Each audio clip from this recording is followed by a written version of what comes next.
Hello, my fine friends. Welcome back to Destination Discourse. I'm your host, Stuart Butler, and I'm joined today with Adam Stoker. Say hello, Adam. Hello, Adam. This is the kind of wit and humor, dad jokes you're going to see today. We're going to bring a lot of lively entertainment from my mouths to your ear holes, and you're going to get to participate. So it's going to be a lot of fun. Now, I love this industry, and this is a love letter to you as an industry. I joined as a CMO in Myrtle Beach about 4 years ago, and I was labeled many things, most of which by Adam, but one of them was a troublemaker, and I wore it as a badge of honor. And what I heard when people called me a troublemaker was I was asking the questions out loud that others weren't willing to ask in front of other people in polite society. And I watched as many of you would sit on stage in a panel and have a discussion, which really turned into a lot of agreement. And then I'd talk to you when you came off the stage, and I'd say, do you really think that? And they would say, well, I just didn't want to be rude. I didn't want to make the other person look stupid. And I get that. But we started Destination Discourse, which is a podcast. If you haven't listened to it, raise your hands if you have listened to an episode of Destination Discourse. Okay. Hey, that's pretty good. Is your mom in the crowd? She just left. She went to the bathroom. Okay. She'll be back. That's an inside joke for those that do listen. When we started this, you know, I'm a DMO, CMO, or was when we started. And Adam comes from the evil side, the dark side, the vendor side. And people often think of content creators in our space and thought leaders being on the vendor side because they've got something to gain. They're going to sell you their crap, right? I didn't really have that to gain other than, one, I didn't have many friends and I needed to meet really smart, awesome people. And two, I am a bit of a troublemaker and I wanted to stimulate that conversation. And now, I will say, I came in right during COVID, 2021. You know, we were recovering. We pivoted on a lot of things. We changed up a lot of things.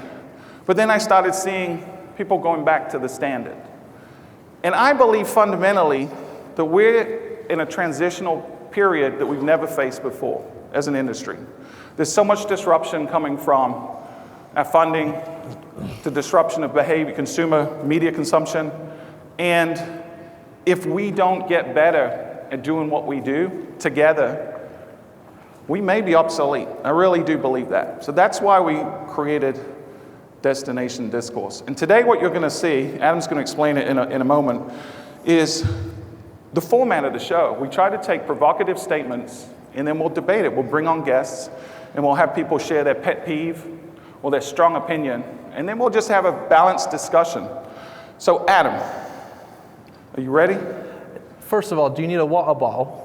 A what? A water ball? Yeah, are we going to stoop to accent mockery? Is that what we're going to do? That's all I've got. Okay. How about instead of that, why don't you share your wardrobe today?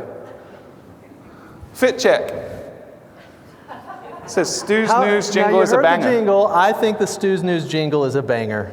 And that's exactly what my shirt says. And there will be opportunities for you guys, since you all love the jingle as much as I do, to also get a t-shirt if you choose to participate in the discussion today. And of course, Stuart has a shirt as well, but... Yeah, mine says, I'm bringing Desti back.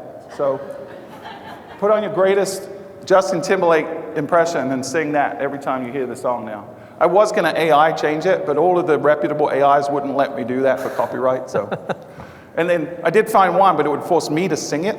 And I felt like that was probably not what these guys came to hear. So. But I actually have learned how to make Stuart sing stuff through AI by uploading a picture of him and playing around with the audio a little bit. Yep. So we might be able to figure that out. All right, Adam, they didn't come to hear us waffle. They came to hear about what's happening in the industry. And they wanted us to challenge the status quo. So tell these fine friends what we're doing today. Yeah, let's talk about how it's going to work. So we're using a platform called Menti, and so if you haven't yet scanned the QR code, we're actually going to poll you all in real time and get your opinions on a couple of issues. Now, the way it's going to work is we've got 2 topics that we're going to cover, and for each of those topics, we have a definitive statement. You'll see in just a moment. We want you to vote that you either support or don't support that definitive statement that we're going to make. And then we're going to ask someone from the crowd who feels passionate about their support or lack thereof of that statement to raise their hand and tell us why. That's how you can get a shirt today, okay? And then Stuart and I, as we do on our show on a weekly basis, are going to debate that topic and discuss that topic of why we believe that certain things may be true or may not be true. And I think the thing that's made this show successful in the short period of time that we've had it is even if it's a little uncomfortable, we've still been willing to say it, or we invite somebody on the show to say it as well. So let's do a practice round. Does everybody have the QR code scanned? If not, there's going to be the website and code at the top of each slide if you want to join late. But we're going to do a test question, right? So first of all, the name of our community. Don't lead the witness. How should it be spelled? Don't lead the witness. There's a raging debate. This might be the most important topic facing our industry right now. Is it destination or destination, right? Is there an E in it? Is it D-E-S-T-I nation or D-E-S-T-I-E nation? I'm already thinking that it might be broken because the results are clearly not what I want them to be. Oh, full disclosure, so I need you to keep Adam honest. I'm legally blind, that's for real, that's not a joke. So I can see there's a big graph one side and a small on the other. Those are the ones that agree with me. I don't know. So if he tells a story on stage, you got to keep him honest. So Adam, for the sake of us visually impaired folks, which one won? It's the way I like it. Are you sure about that? So I told Stuart when he wanted to have this be the first question of how should we spell the naming of our community, that I had already sent the t-shirts to print. And so for you guys, if you want to know what it's like to work with Stuart as a client. I got some of my vendors in the room, so they know. After you send it to print, you're not safe, okay? And I actually, this is pretty overwhelming. I think the destination would like to remove the E. Okay, the people have spoken. So the second run of t-shirts will not have an E. Oh, so these become collector's items. You might see them on eBay in a couple of years. It's like a drop, you know what I mean? Awesome. All right, so let's get serious. So Adam, you want to talk about the first of our two topics? Yeah, so first of all, there's been a lot of debate recently about what the future of a website is in the destination space, especially with the onset of AI, changing consumer behavior, and we wanted to talk about it a little bit today. So we've got a definitive statement. DMO websites will be irrelevant in 5 years or less, and we want to know your prediction. Will they be relevant or irrelevant? And then we've got a little wrinkle after this slide that I think fans of the show will get a kick out of. All right, is left yes and right no? Is that right? Left is agree, right is disagree. Yep. So more people right now disagree? More people disagree. Wow, that interesting. Websites will be irrelevant. Okay, I'm going to give it a couple more seconds, and then, no, that's probably where it's going to end up. So overwhelming. Now we're actually going to have you guys vote. If you've listened to the show, you'll know whether or not Stuart and I have agreed on this or not on the show. So who should argue what side? Should Stuart argue that they're going to be irrelevant, and I'll argue the opposite, or vice versa? Oh, Stuart, they want you to be safe. They want me to take the risk. All right, so it's 50-50. Oh, wow. All right, so here's what we do if it's a tiebreaker, unless there's another one that comes in. Anyone have a really strong opinion about this that just voted one way or the other? Raise your hand. T-shirts are up for grab. Anyone want to be put on the spot? Right here. Right here. Who's got the mic for us back there? Thank you, Haley. Everybody give Haley a hand. All right. So tell us your name, where you're from, which way you voted, and why. Terry Netwick with Discover Crystal River, Florida, and I voted that it will not be obsolete in 5 years. Okay. Any insight into why? Yeah, actually had a really interesting session with Madden Media this morning about how AI, you're welcome, about how AI is impacting our websites and how the information is being gathered by that and how we need to implement it on our sites. So I believe that if you're smart enough and educate yourself, that you will be able to make your website very relevant and keep it sustainable. Awesome. Wow, awesome. And you should be on stage. You're way better and more articulate than we are. Great job. All right. Now, do you like the jingle or do you not like the jingle? I love it. Yes. I have a shirt just for you. All right. I'm going to toss it. Is that safe? Can I toss it? I was going to get a t-shirt cannon, but you know, with knowing we have to do a reprint now. All right, anyone else real quick want to weigh in on this one? Anyone on the opposing side? I mean, half of you are, Yeah. so. And it does look like they want you to argue that the sites will be irrelevant. I'm arguing that they will be irrelevant. All right, Irrelevant. let's do it. Go ahead, get us You want me started. to go first? Yeah, why not? Raise your hand, and I'm sorry, in advance, Visit Phoenix. And I'm not the first to ask this question. Raise your hand if you went to the Visit Phoenix website in preparation for this trip. Okay. Raise your hand if your website traffic organically is up or down this year. Oh, well, that doesn't make any sense. Is it up or down? I promise you I prepared as much for this as I do for every episode of the show, and it shows. Raise your hand if your website traffic is up this year, organically. Not very many. Okay. I would argue that the website, as we know it, is already irrelevant in a lot of ways. We use it primarily You heard it here first. to send, and full disclosure, we're going to say things on stage for the sake of argument that we don't necessarily agree with. I won't tell you my real opinion until the end if you ask me, but for the sake of argument, we're going to play the characters, right? So I would argue that it's already irrelevant. We spend a lot of our paid media budgets driving people to it, and what's our conversion rate? You know, what metrics are we measuring in terms of actual economic impact? Are we measuring our ads to bookings and arrivals? Well, maybe a little bit, like a small percentage of them, right? If we had any tool, and I'm going to be really generous here, a hotel website, individual hotel website, has a conversion rate of visits to bookings around 1%. That's a hotel website.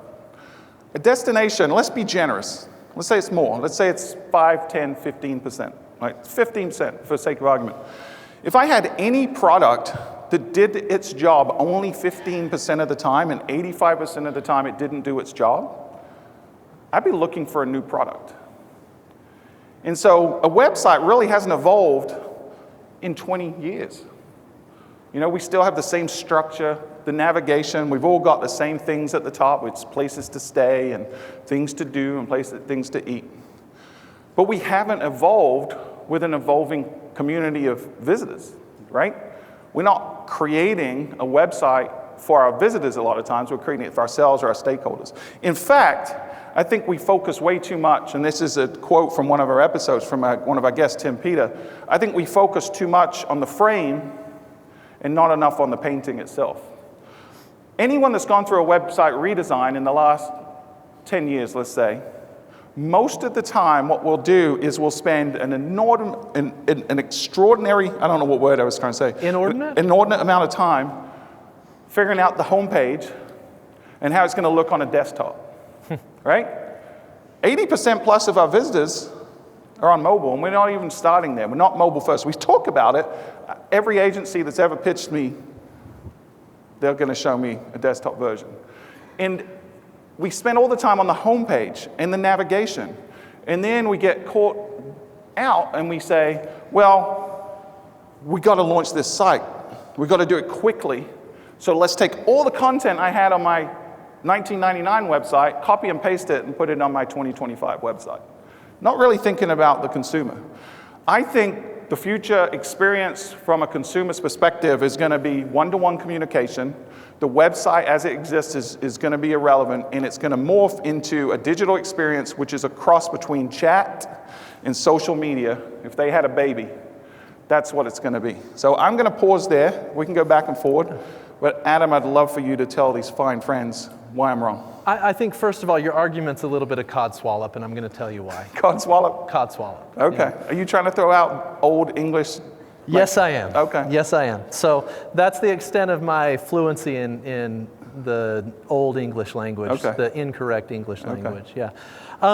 So I think you make interesting arguments, and I actually, and maybe this will sound like hedging, but first of all, they have to evolve. Websites have to evolve if we want to stay relevant. But the idea that they're going to be irrelevant, I think, is a little bit of a stretch. And the reason I say that is, for one, AI may be the fastest technology that's ever been adopted.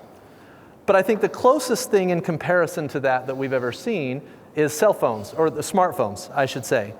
And the amount of time it took for smartphones to fully be adopted, I mean, I know especially with iPhones specifically, for them to be adopted, there's still a lot of people that were using, that was kind of lagging to catch up with the technology adoption.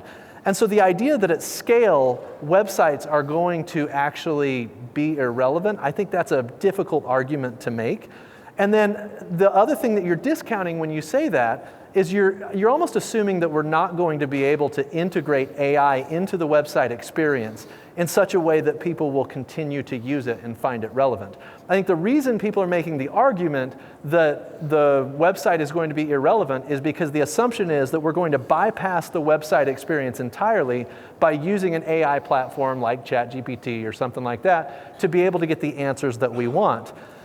I think that's a big stretch and assumption, because when you look at how integrated websites are into the daily life of today's consumer, including Google powers their email and the integration of their company and how they manage storage in their company, the idea that these websites are not going to be part of the consumer behavior at scale for the long term, I think that's somewhat unrealistic. I think what's going to happen is an evolution of the destination website that actually allows these AI tools to guide someone through the trip planning experience in a much better way than they do today. And I think technology will allow us to continue to do that as we innovate. So what I just heard was the current website as it stands is going to be irrelevant because you're going to have to re-engineer it to make it relevant. So we actually agree. Oh, sorry, that's not what the statement is. And I'm not an attorney. Yeah. But the Are you statement going to argue is, semantics? will destination websites be irrelevant? Yeah, in their current form. Yeah. No, I didn't see. Am I moving the goalposts a little bit? I don't know. Did anybody else see in their current form on the statement there? Okay, I'll double down, right? I'll double down on what you said, and I think you make an interesting point about the mobile phone adoption, right? It took about 5 years to get to 50% on the cell phone. It took about another 4 years to get to 80%. And that was like 2012, something like that, or 2016. Hasn't really grown much. It's like hovering around 83% right now, so smartphone usage, right? And in the US, that is. So that who is that 17% that's not using it, right? I would argue they're probably not the fervent travelers. I'd make that argument. And this is different because we know AI adoption has been a lot faster, and we're also seeing that AI is getting integrated into every tool that we already use. So it's not like, right now, we're 2 and a bit years, almost 3 years into ChatGPT, right? Launched November 2022. And it hasn't really evolved. The UI hasn't evolved that much. But I'd say in the next 2 to 3 years, we're already beginning to see it, where it is the browser, it is a multifunctional, multimodal user interface. I know from personal experience, focus group of one, that when I've made trips in the last 2 years, I've heavily relied on AI. Yeah. And I've relied on it to manifest things for me to do and where to stay. And this is a classic marketing mistake. And that's marketing to yourself instead of marketing to the audience, right? So leveraging your personal experience. Let me rephrase. How many of you have used an AI tool to help plan a trip in the last 2 years? I'd say that's the vast majority. Yeah, I appreciate that. I actually sat in a conference just like this. It was a tourism conference. I think it was in 2018. And a guy stood up on stage, and I think he got paid to do this. And the entire presentation was about smartwatch advertising and how it's the next wave of the future, and that we all need to be prepared for smartwatch advertising. And I'm still waiting for it. So I think that this is going to happen makes me really nervous if we're making all of our decisions based on what some of us think might happen. I need to see the consumer behavior change before I abandon the idea of websites as we know them. Well, it is changing. It's changing more rapidly. I also had a story similar to that. This was probably 5 or 6 years ago when I was on the hotel side at an HSMEI event, and same thing. A gentleman stood on stage and said, autonomous vehicles are going to be the standard in 2 years, and everyone in this room is going to own an autonomous vehicle in 2 years. And that was 6 years ago. Now, they weren't necessarily wrong in terms of predicting the future, but they were wrong on the time scale, right? And we often do underestimate what we can do in the long term, but overestimate what we can do in the short term, right? And that's typically, I would stand on that and make the argument if I was on your side for this. This is different. This is very different because AI is being pushed from every direction, from the media, from our coworkers. We know as an industry, if we don't embrace AI, we're going to become irrelevant as people within the industry, right? Our jobs are in jeopardy. Our very industry's existence is in jeopardy. And if we continue to lean on our website and everyone else has migrated and gone to an LLM, then where's our relevance? It might be feeding content to the LLM, certainly that could be, right? But I would argue that we're going to increasingly going to have to focus on being top of mind brand aware, right? We did an episode on this recently. Yep. I don't know if it's published yet, but we talked about your brand having to be in the prompt, because if it's not, you're relying on the LLM to determine your fate. And individuals, especially small destinations, are going to really struggle in that reality, because where are the LLMs going to get their data from is probably not the DMO website. It's probably the Expedias and the TripAdvisors and the Wikipedias and social media and other things. So our very relevance, not just a website, could be in jeopardy if everyone migrates in the next 5 years to LLMs. And I want to stress, my belief is if websites, destination websites, become irrelevant, the relevance of the organization is so much more in danger unless we have a really great alternative solution. Sure. And so let's we've get got practical. a lot of work to do to innovate. Let's talk about that real quick, because I want you to have tangible takeaways, right? We don't know, neither of us are Nostradamus, right? I think we could both agree that websites in 5 years are going to have a different place in the landscape than they do today, right? That's a fair statement. I don't think anyone would argue with that. They might be more relevant. They might be less. I think I would bet on them being less relevant. I don't personally think they'll be completely irrelevant in 5 years. I think they perform a very valuable function. I think they will evolve. But we have to start now as an industry looking at our website and our metrics differently. We cannot rely on the vanity metrics, impressions and things like that any longer. We've got to start showing real tangible value, and we've got to start questioning from first principles, what is the point of me having a website? It isn't a place for me just to dump paid media. It's a place where I can answer people's questions, right? It's a place where I can inspire people's decisions. It's a place where I can build trust with my audience. And ultimately, it's a place where I can collect data and get them to come back to me and ultimately make a booking and come stay frequently. So I think we've got to all start thinking about what does that look like from first principles. I just want to add, I was really rooting to be able to argue the other side. I wanted the other side too. On this. Yeah. So my comment here is the directory/portfolio destination website will be completely irrelevant in 5 years. And so what the purpose of your website is absolutely going to need to evolve, or I promise it will become irrelevant because of the shift in consumer behavior that's happening. So go back to your teams after ESTO and ask everyone on your team, why do we have a website and what is its purpose? Yeah. I'd love to hear their answers, because I think you'll be surprised. I don't think you're going to find alignment, and I think the answers may not be what you think they're going to be. So I think it's a question we all have to be asking ourselves. How are we doing on time? Yeah, we ready for another topic? Yeah? All right, let's go to the next one. So we want to talk about, and those of you that have listened to the show, this has come up a time or two, paid media versus owned media. Stuart even brought Katie as reinforcement here for this debate. But really, I might just drop off stage, let her come do this one. I don't dare. Yeah. I took enough of a beating the first time. Yeah, it was a shellacking for sure. Episode 17, if anyone wants to see him on the ropes. It was great. So paid media versus owned media, there's been a lot of conversation about that. There's a lot of conversation about media in general and what is the future of media as it relates to advertising. So the definitive statement that we're going to make here is the ROI of paid media will continue to decline at a compounding rate. And I want to know, how does everybody feel about whether or not that's true? And then the fun part's going to be, who has to argue what side of this one?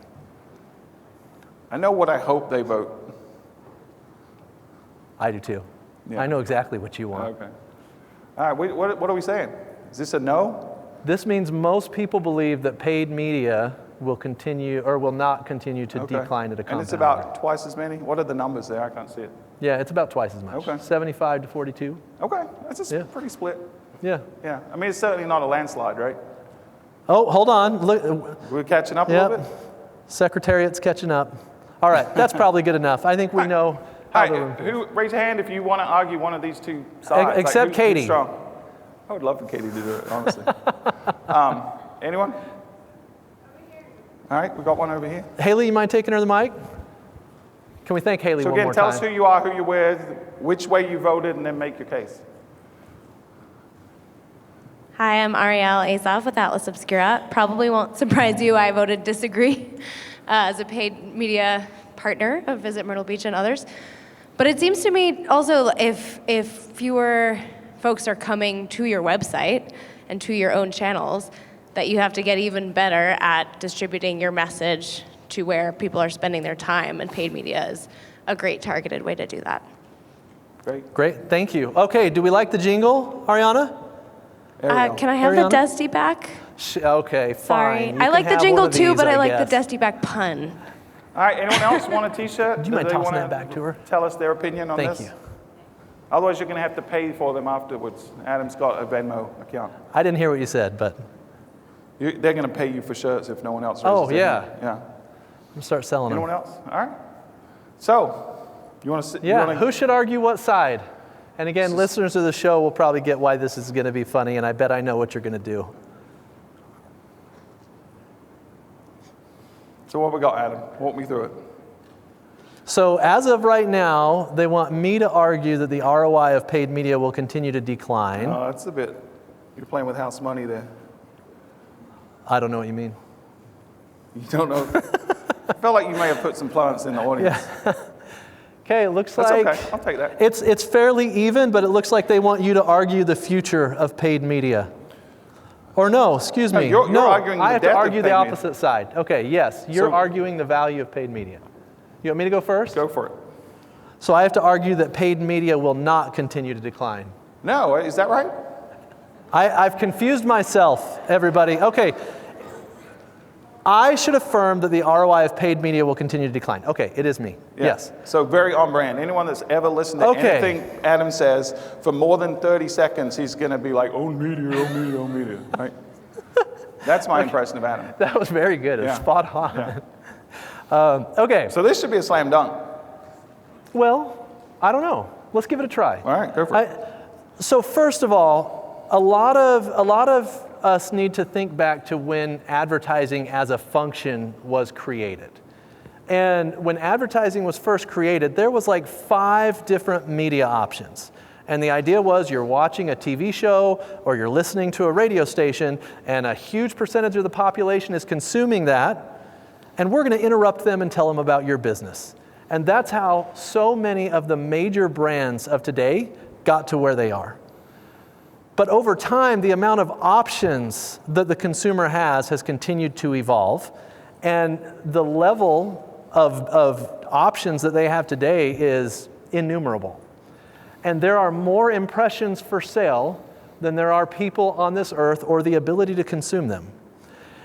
And so the idea that we're going to spend money on paid media and achieve the same reach or frequency that we did back when the media options were limited, the amount of money that it costs to do that is so much more than it used to be.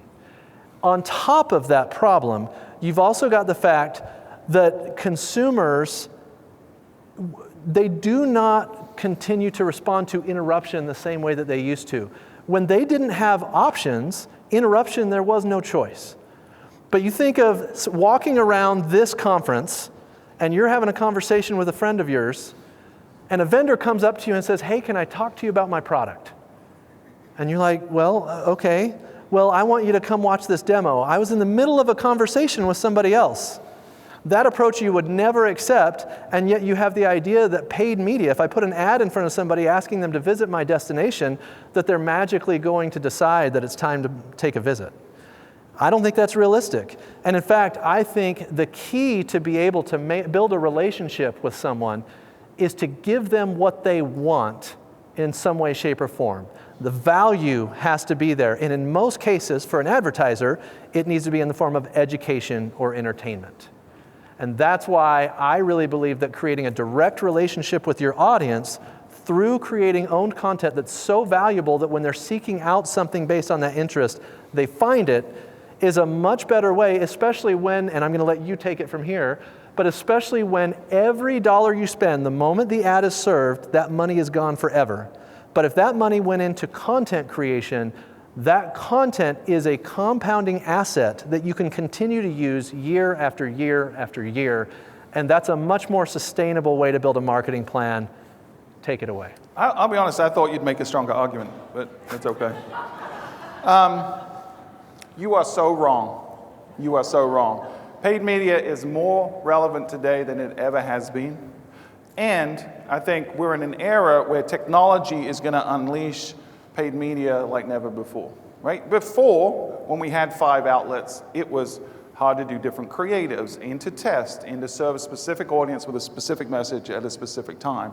But we live in an era in 2025 where that's not only possible, but it's happening, and a lot of DMOs in this room are already doing it. So I would contend that historically the adage that 50% of your advertising isn't working, you just don't know which 50%, may have been true at one point.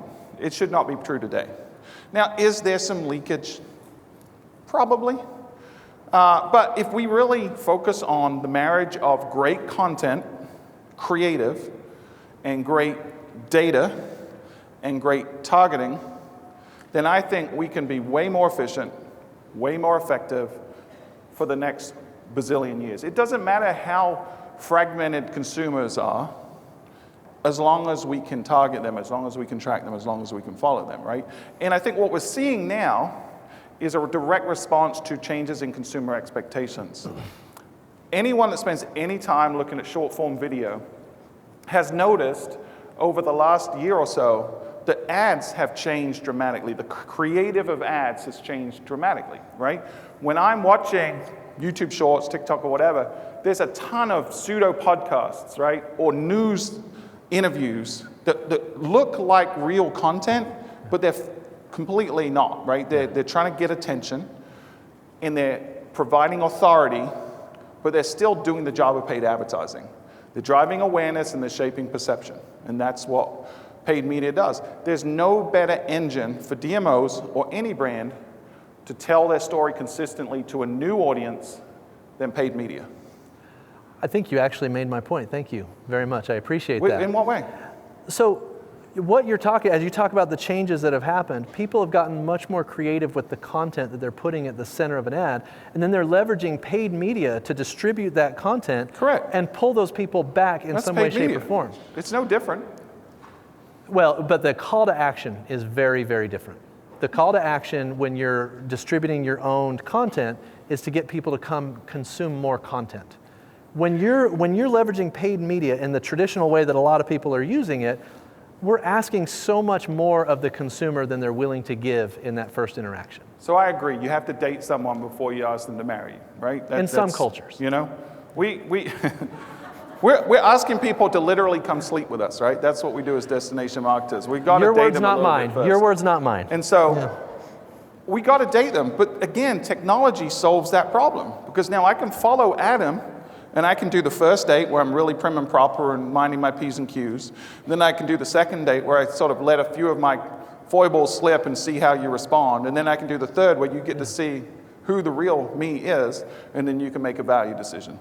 So I think the creative side is changing, but the overall strategy and tactics aren't really changing. And we couldn't do this before at this scale with this granularity. So which media channels that you're buying today are converting into the most visitation? Well, it would depend on the campaign. It would depend on who the audience is. It would depend on where I'm targeting in the funnel. You know, I think to ask But I thought you knew which half. I think if you were trying to create a straw man that had no real relevance to this debate, then you just did a really good job. The reality is it all does, right? It all does. It's not one campaign, it's not one creative, it's a mixture. And I think the other thing that we need to think about as an industry that has really changed in the last few years is media publishers have broken down some of the silos between paid and editorial, right? It's not a coincidence that the folks that spend the most amount of money in, I don't know, name your favorite travel magazine, seem to get the awards and the accolades and the earned coverage, right? It's not a coincidence. It's incredible. And we lean into this, right? Ariel, with the Atlas Obscura is a great example of that. They're a great partner of ours. We spend money in advertising. We've done paid content with them. We recently launched a podcast together. If you're going to listen to one podcast, listen to the one I'm about to say. If you're going to listen to two, also listen to Destination Discourse. There you go. I've got to put my Visit Myrtle Beach hat on first. I would order those differently, but pretty close. Well, pretty close. Yeah, we know who you are, Adam. You're a mercenary. But we launched a podcast called Charlie's Place. It's about, I would say, it's a great Gatsby-esque story set in the 1930s and 40s in Myrtle Beach. It's a phenomenal story, maybe the greatest American story never told. And we just launched, episode 5 launched today. And this is a partnership. It was part paid media, it was part collaboration, part earned media, and we created such a good product through paid that Pushkin Media came and said, we want to distribute it for you for free, you know? So now we're getting tremendous eyeballs, tremendous awareness, tremendous perception, which is what paid media does, through that paid media angle. It started with paid. Great. I'm just going to, because I'll get out of character for this one a little bit. I agree. It needs to be a combination of really, really valuable content and then a really smart distribution plan.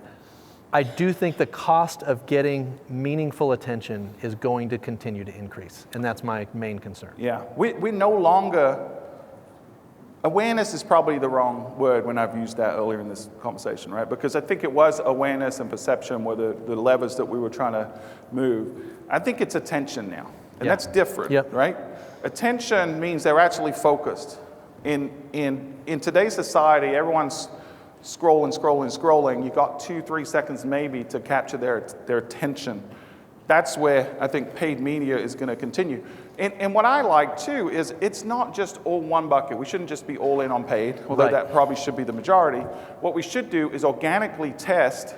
We call it Bananable. We're big fans, and I know Adam is too. We've got Savannah here in full Savannah Bananas garb. So we talk a lot about playing Bananable or Bananable. It's my accent. Well, in the Myrtle Beach creative team, because there's a lot of trial and error. There's a lot of pushing things out organically and seeing how people react, and then throw in paid media behind it. You know, so I don't think paid media is going anywhere. Katie, you are safe. Every vendor that's out there promoting paid media is safe. Now, I will say, to give the devil his due, great owned content is also an important part of your strategy. Awesome. We could talk about this all day. It's almost like we do this every week. Let's move on though, because I'd really like to get the audience involved here. About 5 minutes, 6 minutes left. Yeah, while you're voting on this, does anybody have a question or comment based on our conversation today? And what's the question we got up here for the blind guy? Oh, the question up here is, was there at least one topic or idea mentioned today that challenged you to think a little bit differently? Agree or disagree? So here's the thing. Here's why we did this. Here's what I did it. Adam solely did this for ego and for selling his business. I did it because I genuinely want to challenge everyone in this room to assume we don't know everything and to ask the hard questions. When I came into the industry and I was called a troublemaker, for asking questions like, well, how do we know this ad campaign works? That shouldn't be a controversial question, right? It really shouldn't, but it is. So we've got to be brave, and we've got to question, and we've got to go back to first principles, and we've got to think about, why do we exist as destination marketing organizations? And I think my last comment on that is, if we don't continue to evolve at the rate that technology and consumer behavior is evolving, the struggle for relevance is only going to get worse. And so I think we have to be willing to ask why we're doing this. And if the answer to any question is because we've been doing it that way for a long time, change it, kill it, stop it. You got to have a better reason than that. And if you are doing that, you'll continue to evolve at the rate that you need to for us to continue to maintain relevance as an industry. Yeah, there's that phrase that people say, right? The definition of insanity is continuing to do the same thing but expecting different results. Yeah. I think that's actually wrong in this case, right? Because everything else is changing. If we continue to do the same thing, we should expect different results, and they ain't going to be good.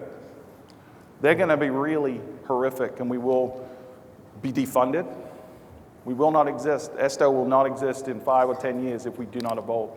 And so we've got to challenge the status quo. We've got to be better tomorrow than we were today. And you want to talk through what the results are on this one? Yeah, it looks like... And for the record, Adam, you're a marketer. You should have known. You should have led the witness. If this was a binary yes/no, yeah, we'd be in much we'd better be like shape. 100% yes, right? But instead, you're like, well, some people are... You guys are getting a little taste of the show. Stuart asks me a question, then he answers it himself. Yeah. It's very common and consistent. Very on brand. So about 3.5 out of 5 on that. That's good. I'm happy with that. But I know Matt Steicher said no because he knows everything Matt about put everything. a 0. Yeah. I think there's a couple more people that I know put a 0, For but sure. I don't think 0 is an option actually. But okay, we would love to give everybody probably a couple people would like to, based on time, the chance to ask any questions based on our discussion. AMA, today. ask us anything. Yeah. I'll always have a question, but I think DMO should go first before agency. You know what? Just for that comment, do you like the jingle, Matt? Yeah, I like the jingle. Oh yeah. Oh gosh. Sorry. That was a really manly noise you just made. You definitely get one.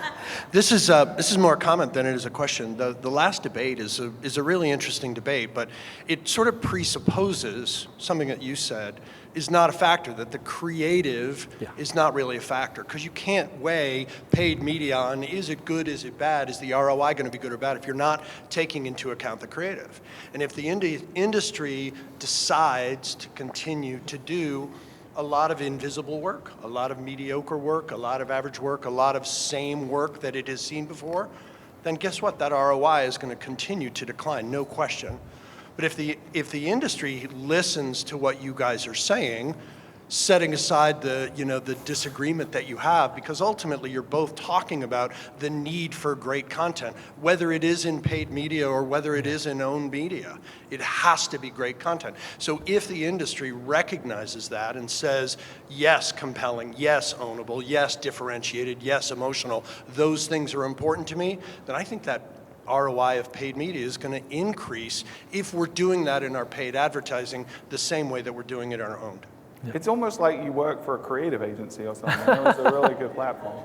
Was there a question or just, okay. That last conversation is a really good one, but I want to make sure that the creative is part of it, because otherwise it's 100%, irrelevant. right? It's maybe the most important part. I mean, the data and the targeting and all that stuff, the strategy is super critical, but you could have the best strategy in the world with the worst creative. It's not going to work. All things being equal, if everybody has the same plan, budget and creative are the only two things that can be different. Maybe. Okay. I could argue. So maybe we'll do an episode on that. Yeah, let's do an episode on it. We got another question over here, Stuart. Okay, and I want to follow up on one thing Matt said. You know, he said the things we're saying, it's not just us. We've had 42 episodes now published. We've had some of the greatest minds in the industry that have come on and spoken. Is Emily Zatucci in here? She didn't. Yep, Emily's here. Is she over here? Yep. She has the #1 episode so far, and it was phenomenal. And the question she posed was, I forget how we worded it, but it was basically, where are we as CMOs focused? Like, is it on the marketing side or the advocacy side? And she made the argument that CMOs are becoming chief value officers and not chief marketing officers. It was a phenomenal episode, so go check that out. But there's 40 other episodes. You just search for Destination Discourse. And if you have an opinion or you want to make fun of Adam and his hats, whatever it is, you can come on the show anytime. Just reach out to Adam or me. All right, another question. Wow, it's almost like you kind of knew what I was going to ask. Madeline Phillips, Travel Texas. I guess my question and sort of relating to this last question is, yes, I don't know everything. I don't claim to know everything. But when we talk about sort of radical ideas within the tourism space, I don't think we're pushing it far enough. And one of the biggest ones that I would like to ask you, as maybe a point of debate, is are DMOs, destination marketing organizations, should they be relevant? I don't think that we should be called destination marketing organizations. We should be destination management, development organizations. If you're only marketing and not developing the destination or managing the destination, how can you claim to be representing the community, the people that live there? And we're not the U.S. Travel Marketing Association, we're the U.S. Travel Association. So when we talk about sort of radical ideas, revolutionary ideas, you mentioned with AI, like if your brand is not searched, Travel Texas is not searched, then you're not getting relevant results. why aren't we just associated as Texas? And then you get the information and the feedback. So that's sort of my question. Should we be marketing organizations, or should we be more than that? Yeah, I'll give you a little bit outside looking in, because I'm obviously not inside of a DMO, right? I think this giant discussion that's been happening over the last several years about nomenclature of organizations is largely a waste of time. And I don't mean that to criticize your question at all, but the way to value what you do is the impact you have on the community. And if the work that you're doing is having the valuable impact that it should be, what your name is as an organization matters zero. And so my opinion is, where you started your question is, are we pushing it far enough as an industry? All the incentives in our space set everyone up to make the safe decision in every binary opportunity, where you have a risky decision and a safe decision. Well, will my stakeholders be okay with this? Will my board be okay with this?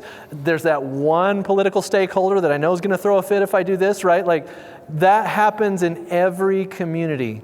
But what I've said several times on Destination Discourse is, I would much rather go down swinging than just sit there doing the minimum and safe option until they decide that the world's evolved and left me behind. Because you either have the opportunity to take a risk and make a change and do something innovative, or at some point they're going to decide that you're not doing enough and they're going to move on without you. And so my opinion, and again, outside looking in, easy for me to say as a private organization that doesn't have all the crap you have to deal with, but I think impact is the only measurement on whether or not an organization is successful. And I wouldn't waste 5 minutes talking about whether we should be a destination marketing organization, a destination management organization.